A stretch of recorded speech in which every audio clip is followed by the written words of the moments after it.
ڈاکوؤں کے سردار کو زنجیر سے باندھا گیا تھا۔ دلیپ سنگھ کی ہدایت تھی کہ اس پر کسی قسم کا اعتبار نہ کیا جائے۔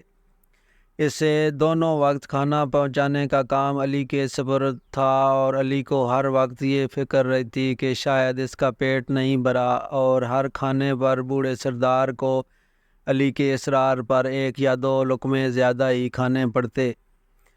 زبیر کا سلوک بھی اس کی توقع کے خلاف تھا۔ زبیر دن میں ایک دو دفعہ ضرور اس کے پاس آتا۔ پہلی بار اس نے اپنی ٹوٹی پھوٹی سندھی میں باتیں کرنے کی کوشش کی، لیکن اسے جلد ہی یہ معلوم ہو گیا کہ وہ عربی میں بے تکلفی سے بات چیت کر سکتا ہے۔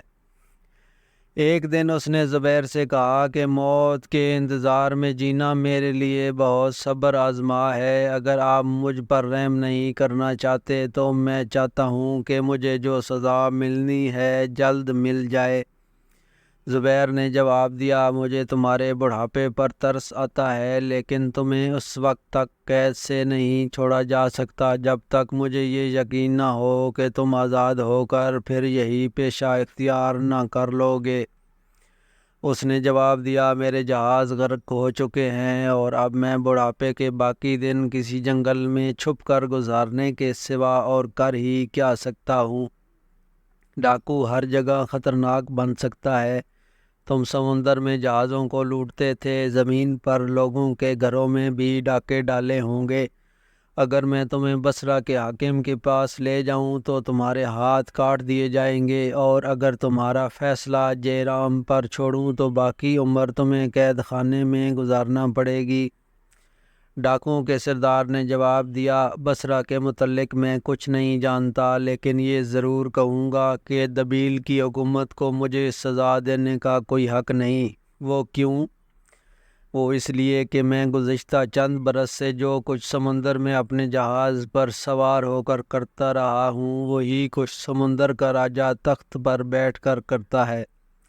فرق صرف یہ ہے کہ اس کے اہلکار کمزور اور غریب لوگوں کو لوٹتے ہیں، اور میں اور میرے ساتھی چھوٹی چھوٹی کشتیوں کی بجائے صرف بڑے بڑے جہازوں کو لوٹتے ہیں۔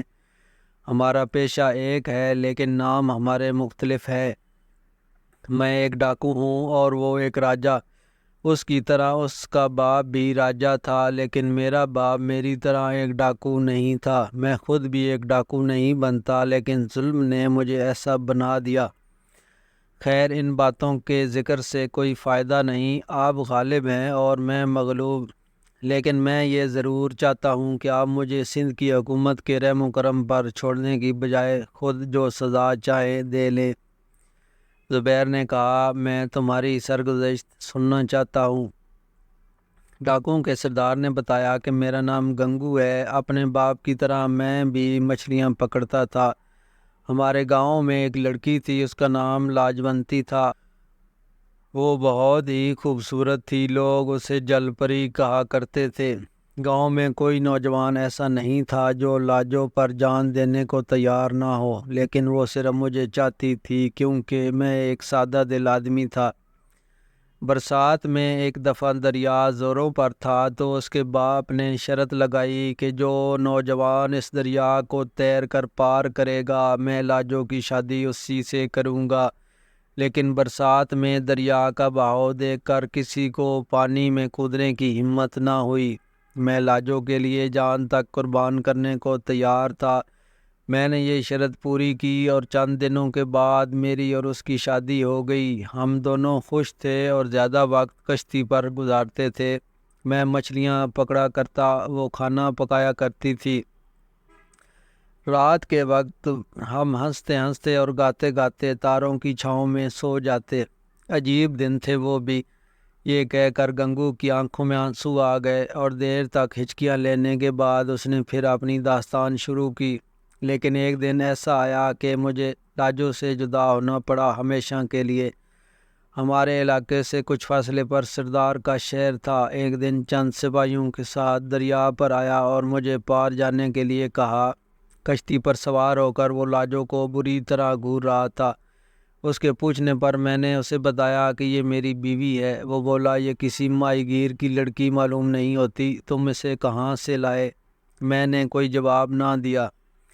ایک شام لاجو حسب معمول کشتی پر کھانا پکا رہی تھی۔ وہ گھوڑے پر آیا اور مجھ سے کہنے لگا، تمہارے پاس کوئی تازہ شکار ہو تو لاؤ۔ میں نے تھوڑی دیر پہلے 2 بڑی مچھلیاں پکڑی تھیں، وہ میں نے اسے پیش کر دیں۔ اس نے مجھے مچھلیاں اٹھا کر اپنے ساتھ چلنے کا حکم دیا۔ شہر دور نہیں تھا، اس لیے میں نے لاجو سے کہا کہ میں کھانا تیار ہونے تک آ جاؤں گا۔ میں اس کے گھوڑے کے پیچھے چل رہا تھا کہ راستے میں جھاڑیوں کی آڑ سے چند آدمی نمودار ہوئے اور مجھ پر ٹوٹ پڑے۔ میں نے ان کی گرفت سے آزاد ہونے کی کوشش کی، لیکن کسی نے میرے سر پر کوئی چیز ماری اور میں گر پڑا۔ اس کے بعد مجھے ہوش آیا تو میں ایک تاریک کمرے میں پڑا ہوا تھا۔ اچانک دروازہ کھلا اور لاجونتی کے ساتھ 3 آدمی، جن میں سے ایک کھانا اور پانی اٹھائے جبکہ باقی دونوں کے ہاتھوں میں تلواریں تھیں، کمرے میں داخل ہوئے۔ لاجو کا رنگ زرد تھا اور اس کی آنکھوں کو دیکھ کر ایسا لگتا تھا کہ رو رو کر اس نے اپنے آنسو ختم کر دیے تھے۔ اس کی نگاہ پڑتے ہی بھوک اور پیاس بھول گئی۔ میرا جی چاہتا تھا کہ بھاگ کر اس سے لپٹ جاؤں، لیکن میرے ہاتھ پاؤں بندھے ہوئے تھے۔ لاجو نے سپاہیوں کی طرف دیکھا تو وہ تلواروں سے میری رسیاں کاٹ کر باہر نکل گئے۔ میں نے پوچھا، لاجو تم یہاں کیسے پہنچی؟ وہ ہونٹ بھینچ کر اپنی چیخوں کو ضبط کرتے ہوئے مجھ سے لپٹ گئی، لیکن اچانک اس نے خوفزدہ ہو کر مجھے چھوڑ دیا اور دروازے کی طرف دیکھنے لگی۔ اس نے مجھے بتایا کہ میرے چلے آنے سے تھوڑی دیر بعد چند آدمیوں نے کشتی پر حملہ کیا اور اسے پکڑ کر سردار کے پاس لے آئے۔ اسے میرا حال معلوم نہ تھا اور وہ بے غیرتی کی زندگی پر موت کو ترجیح دینا چاہتی تھی، لیکن سردار نے اسے میری قید کا حال بتا کر یہ دھمکی دی کہ تو اگر اس کے محل میں بے حیائی کی زندگی بسر کرنے کے لیے آمادہ نہ ہوئی تو تیرا شوہر اس کوٹھڑی میں بھوکا اور پیاسا ایڑیاں رگڑ رگڑ کر مر جائے گا۔ اب وہ میرے پاس آئی تھی یہ بتانے کے لیے کہ گنگو تم آزاد ہو، تم جاؤ اور یہ سمجھ لینا کہ تمہاری لاجو مر گئی۔ وہ اپنی عصمت سے میری آزادی کا سودا کرنا چاہتی تھی، لیکن میں نے اسے غلط سمجھا۔ میں نے یہ سمجھا کہ وہ ایک غریب ملاح کی کشتی چھوڑ کر محلوں میں رہنا چاہتی ہے۔ میں نے اسے برا بھلا کہا، گالیاں دیں اور ان ظالم ہاتھوں سے چند تھپڑ بھی مارے، لیکن وہ پتھر کی مورتی کی طرح کھڑی یہ سب کچھ برداشت کرتی رہی۔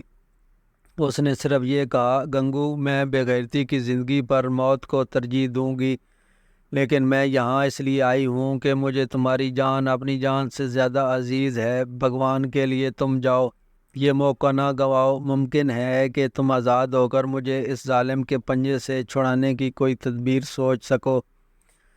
اس کے آنسوؤں اور آہوں نے میری غلط فہمی دور کر دی۔ میں نے اسے پھر گلے لگا لیا اور اس سے وعدہ کیا کہ میں جلد آؤں گا اور اس محل کی اینٹ سے اینٹ بجا دوں گا۔ قید خانے کا دروازہ پھر کھلا۔ سپاہیوں کی بجائے وہ ظالم بھیڑیا اندر داخل ہوا۔ اس کے ہاتھ میں تلوار نہ ہوتی تو میں یقیناً اس پر حملہ کر دیتا۔ اس نے آتے ہی لاجو سے کہا، اب بتاؤ کیا فیصلہ کیا تم نے؟ اس کی زندگی تمہارے ہاتھ میں ہے۔ لاجو نے جواب دیا، اگر میں آپ کی شرط مان لوں تو اس بات کا کیا ثبوت ہے کہ یہ زندہ اور سلامت شہر سے نکل جائیں گے؟ اس نے کہا، میں وعدہ کرتا ہوں۔ لاجو آنسو بہاتی ہوئی اس کے ساتھ چلی گئی اور مجھے 4 سپاہی شہر سے باہر لے آئے۔ ان کے ہاتھوں میں تلواریں تھیں۔ مجھے سردار کے وعدے پر اعتبار نہیں تھا۔